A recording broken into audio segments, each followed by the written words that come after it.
Praise the lord. Tadepalligudem, God bless you. ప్రియా దేవుని జనాంగమా, రేపు ఉదయమే తాడేపల్లిగూడెం సభ. అదేవిధంగా 29వ తారీఖు తాడేపల్లిగూడెం, 30వ తారీఖు అమలాపురంలో సభలు జరగబోతున్నాయి. సంవత్సరంలో మరి చివరి సభలు. అనేక మంది ఈ సభల ద్వారా గర్భఫలం లేక బాధపడుతున్న వారు గర్భాలు పొందుకుంటున్నారు. ఆర్థిక ఇబ్బందులతో బాధపడుతున్నటువంటి వారి సమస్యలు తొలగిపోతున్నాయి. అనేక మంది జీవితాలలో దేవుడు గొప్ప కార్యాలు జరిగిస్తున్నాడు. ఈరోజు ఆర్థిక ఇబ్బందులతో సతమతమైపోతున్నావా? అనారోగ్యంతో ఉన్నావా? గర్భఫలం లేక బాధపడుతున్నావా? అయితే ఈ చివరి నెలలో చివరి సభలు తాడేపల్లిగూడెంలో 29వ తారీఖు ఉదయం 9 గంటలకు గుండం వారి ఫంక్షన్ హాల్లో జరగబోతుంది. అమలాపురంలో అంబేద్కర్ భవన్లో, కలెక్టర్ ఆఫీస్ ఎదుర్కొన్నటువంటి అంబేద్కర్ భవన్లో సభ జరగబోతుంది.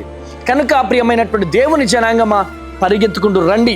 ఆత్మ బలముతో పరిశుద్ధ ఆత్మ దేవుడు దిగి రాబోతున్నాడు. మీ జీవితాల్లో దేవుడు గొప్ప కార్యాలు జరిగించబోతున్నాడు. కనుక మీరు రండి, అనేకులను తోడుకొని రండి, దైవ దీవెనలు పొందండి. మరి అదేవిధంగా 30వ తారీఖు సాయంత్రం పాలకొల్లు రాబోతున్నాను. కనుక గమనించవలసిందిగా ప్రభు పేరిట మనవి చేస్తున్నాను. వివరాలకి అడ్రస్ తెలియకపోతే వివరాలకి కింద ఉన్నటువంటి నెంబర్స్కి కాల్ చేయండి. May God bless you. దేవుడు మిమ్ములను మీ కుటుంబాలను దీవించి ఆశీర్వదించును గాక. తాడేపల్లిగూడెంలో రేపు కలుద్దాం, ఎల్లుండి అమలాపురంలో కలుద్దాం. Praise the lord. God bless you.